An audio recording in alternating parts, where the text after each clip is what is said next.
सभी को नमस्कार। तो लिखते हैं एक और नई डिक्टेशन अपनी तैयारी को और मजबूती प्रदान करने के लिए। Ready, start. 3 हफ्ते की भीषण लड़ाई के बाद संयुक्त राष्ट्र की पहल पर 22 सितंबर से संघर्ष विराम प्रभावी हो सका। पाकिस्तान पक्ष ने यह युद्ध गहरे धार्मिक मुहावरे के साथ लड़ा। उनके जवान मान रहे थे कि वे हिंदू काफिरों के खिलाफ पवित्र इस्लामी युद्ध लड़ रहे हैं। भारतीय पक्ष का मुहावरा एकदम अलग था। एक परमवीर चक्र विजेता उत्तर प्रदेश से था और उसका नाम था अब्दुल हमीद। राजस्थान के एक सैनिक ने कम से कम 2 पाकिस्तानी टैंकों को उड़ा दिया। यह विडंबना ही है कि उसका नाम था अयूब खान। पैरा, पाकिस्तान ने खुद को मुस्लिम के तौर पर परिभाषित किया, जबकि भारत ने खुद को हिंदू के रूप में परिभाषित नहीं किया था। यह ऐसा कुछ था लाल बहादुर शास्त्री ने जिसे खुद समझा और इसकी पुष्टि की। संघर्ष विराम के प्रभावी होने के कुछ दिनों बाद प्रधानमंत्री ने रामलीला मैदान में एक विशाल आम सभा को संबोधित किया। उन्होंने हिंदी में भाषण दिया और कहा, मैं हिंदू हूँ और इस सभा की अध्यक्षता कर रहे मीर मुश्ताक मुस्लिम हैं।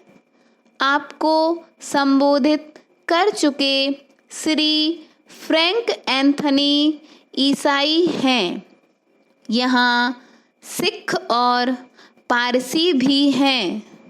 हमारे देश की अनूठी बात यह है कि हमारे यहाँ हिंदू, मुस्लिम, ईसाई, सिख, पारसी और अन्य सभी धर्मों के लोग रहते हैं।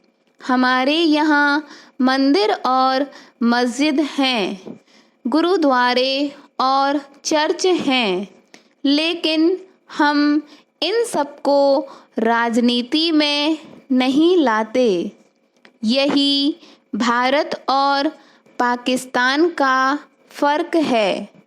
पाकिस्तान जहां खुद को एक इस्लामी राज्य बताता है और धर्म को एक राजनीतिक कारक के तौर पर इस्तेमाल करता है, हम भारतीयों के पास स्वतंत्रता है कि हम जो भी धर्म चुने और किसी भी तरह से पूजा करें।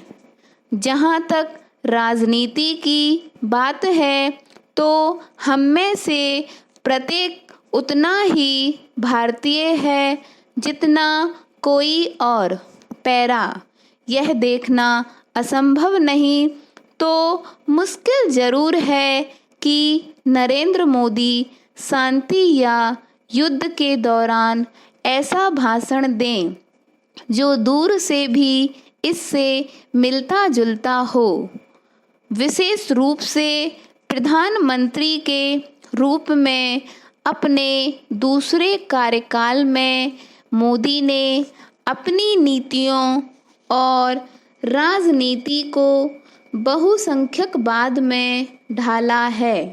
लाल बहादुर शास्त्री एक और अर्थ में नरेंद्र मोदी से अलग थे और वह थी कैबिनेट मंत्रियों को सशक्त बनाने की उनकी क्षमता और इच्छा।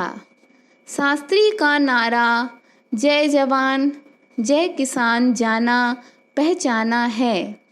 जो चीज़ भुला दी गई वह यह कि उन्होंने इन दोनों महत्वपूर्ण क्षेत्रों रक्षा तथा कृषि का जिम्मा अपने दो सबसे काबिल मंत्रियों को सौंपा था। स्टॉप।